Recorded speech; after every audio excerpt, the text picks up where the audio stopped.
అర్ధరాత్రి వరంగల్ ఎంజీఎంలో టెన్షన్ వాతావరణం నెలకొంది. పట్న పరిధిలో అర్ధరాత్రి పవర్ కట్ అవడంతో జనం తీవ్ర ఇబ్బందులు పడ్డారు. ఇక అదే పరిధిలో ఉన్న ఎంజీఎం ఆసుపత్రిలోనూ విద్యుత్ అంతరాయం ఏర్పడింది. అందులో ఎమర్జెన్సీ కింద ఉన్న జనరేటర్ కూడా పనిచేయకపోవడంతో అందులో ఉన్న పేషెంట్లు తీవ్ర ఇబ్బందులకు గురయ్యారు. ఆక్సిజన్ సప్లై కూడా ఆగిపోవడంతో రోగులు ప్రాణాలు అరచేతిలో పెట్టుకుని అవస్థలు పడ్డారు. గతంలో కూడా ఎంజీఎంలో జనరేటర్ పనిచేయడం లేదని, ఎన్ని వార్తలు వచ్చినా ప్రభుత్వం సిబ్బంది మాత్రం అసలు స్పందించడం లేదని ఆరోపిస్తున్నారు.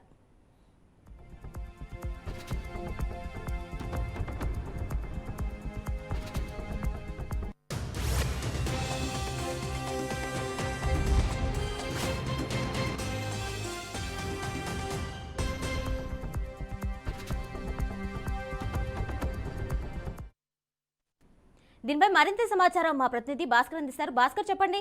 నిన్న అర్ధరాత్రి అయితే పవర్ కట్ జరిగింది. దానివల్ల అక్కడ ఉన్నటువంటి స్థానికులైతే తీవ్ర ఇబ్బందులకు గురైనట్టు తెలుస్తుంది. డీటెయిల్స్ ఇవ్వండి.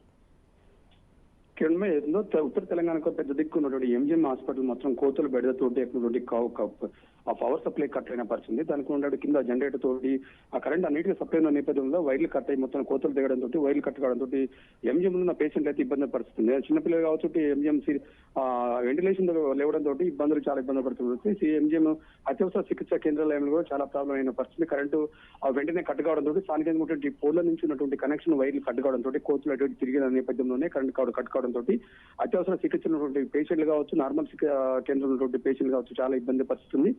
వెంటిలేటర్ కూడా పనిచేయదు, కనీసం ఆక్సిజన్ పెట్టే పరిస్థితి లేదు. చాలా ఇబ్బందులు సాగు బతుకుల మధ్య సమస్యలు కొట్టాడుతున్న నేపథ్యంలో అప్పటికప్పుడే అలర్ట్ అయినటువంటి ఎంజిఎం సిబ్బంది కావచ్చు, సూపరింటెండెంట్, స్థానిక డాక్టర్ వెంటనే అలర్ట్ అయ్యి జనరేటర్ ఆన్ చేద్దామని కూడా ఉన్న జనరేటర్ 2 మాత్రమే ఉన్నాయి. ఎంజిఎం లో 2 జనరేటర్ మాత్రం అందుబాటులో ఉన్నాయి. అవి కూడా పనిచేయకపోవడంతో చాలా ఇబ్బందులు పడే పరిస్థితి ఉంది. ఈ నేపథ్యంలో కొంతమంది రోగులు వచ్చి బయటకు వచ్చి ఆందోళన చేసే పరిస్థితి కార్యక్రమం చేపట్టారు. ఆ వెంటనే స్థానికంగా ఉన్నటువంటి పోలీసులు వచ్చి ఎంజిఎం సూపరింటెండెంట్ దృష్టికి తీసుకురాగా తను వచ్చి అక్కడ ఉన్నటువంటి వైర్లను అంతా కొంత ఏదో తాత్కాలికంగా మరమ్మతులు చేయడంతో కొంత సద్మదిన వాతావరణం ఉంది.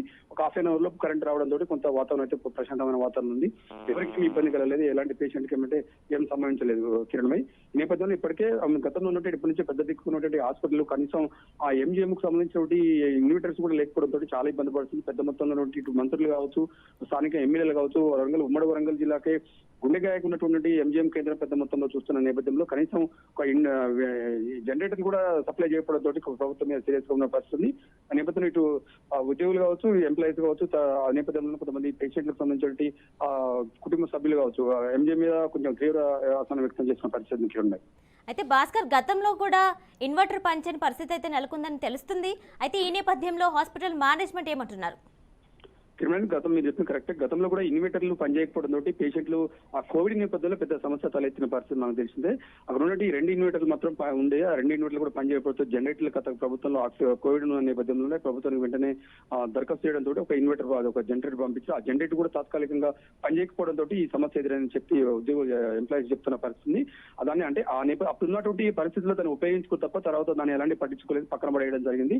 ఆ ఎంజిఎం సూపరింటెండెంట్ దృష్టికి అనేక సార్లు తీసుకుపోయినా కూడా చేద్దామని చెప్పి డాటా విషయ కార్యక్రమం చేసింది తప్ప ఎప్పుడు కూడా ఎంజిఎం ఒక సీరియస్ గా తీసుకుని ఆ రోగులు 100 లక్షలాది మంది రోగులతో చెలగాటమాడుతున్న పరిస్థితి ఎంజిఎం లో నెలకొన్న పరిస్థితి.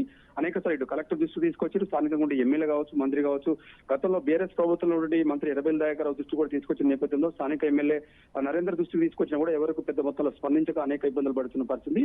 అదే ఇష్యూ మరొకసారి రిపీట్ అయిన పరిస్థితి. స్థానికంగా కొత్త గవర్నమెంట్ మొన్ననే ఏర్పడిన నేపథ్యంలో ఇప్పటికే స్థానికంగా ఉండే కొండ సురేఖ మంత్రి కావచ్చు, ఇటు స్థానికంగా ఉండే కలెక్టర్ ఎంజిఎం సూపరింటెండెంట్ దృష్టికి తీసుకొచ్చి ఇలా పెద్ద మొత్తంలో కలెక్టర్ మాట్లాడి ఏదైతుందో వాటిని రిపేర్ చేసి పెట్టించే చెప్పని చెప్పి సూపరింటెండెంట్ చెప్పడం జరిగింది.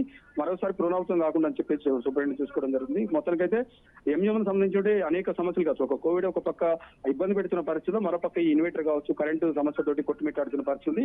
ఇప్పటికైనా ఎంజిఎం వైద్యాధికారులు స్పందించి వెంటనే రోగులకు సామాన్య న్యాయం చేయాలని చెప్పేసి అయితే రోగుల పేషెంట్లు సంబంధించినటువంటి వాళ్ళు గుర్తించిన పరిస్థితి. Right Bhaskar, thank you.